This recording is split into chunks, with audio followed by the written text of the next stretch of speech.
ગત 24 એપ્રિલના રોજ હળવદ તાલુકાના પલાસણ ગામની સીમ વિસ્તારમાં પાણાની ખાણ તરીકે ઓળખાતા વિસ્તારમાં પલાસણ ગામના તળસીભાઈ નાગજીભાઈ વિઠલાપરા ઉંમર વર્ષ 45 નામના આધેડની તેના જ મિત્ર અને તેના જ ગામનાએ હત્યા કરી દીધી હોવાની ઘટના છે તે પ્રકાશમાં આવી હતી। બનાવના પગલે પોલીસ ઘટના સ્થળે જઈ મૃતકને હળવદ સરકારી હોસ્પિટલે લઈ આવી પીએમને કર્યું। ત્યાર પછી જે છે એ હત્યા કોને કરી એ દિશામાં પોલીસ દ્વારા તપાસ પણ ચલાવવામાં આવી રહી હતી। તેની સાથે તળસીભાઈનો જે દીકરો છે વિજય, તેની ફરિયાદના આધારે પોલીસ દ્વારા તપાસ ચલાવીને તપાસના અંતે પોલીસને પણ એ ખબર પડી કે હત્યા બીજા કોઈ નહીં પરંતુ પલાસણ ગામના જ ઝાલાભાઈ રામાભાઈ મુંધવા ઉંમર વર્ષ 47 નામના વ્યક્તિએ કરી હોવાનું જે છે તે સામે આવ્યું હતું।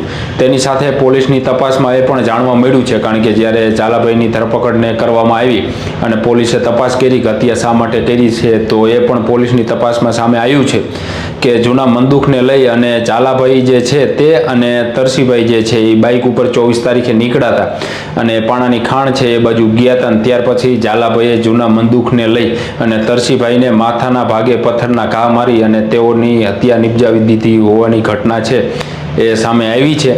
હાલ પોલીસે ઝાલાભાઈ રામાભાઈ નામના વ્યક્તિની ધરપકડ કરી છે અને ધરપકડ કરી અને આગળની જે કંઈ કાર્યવાહી છે એ કરવામાં આવી રહી છે।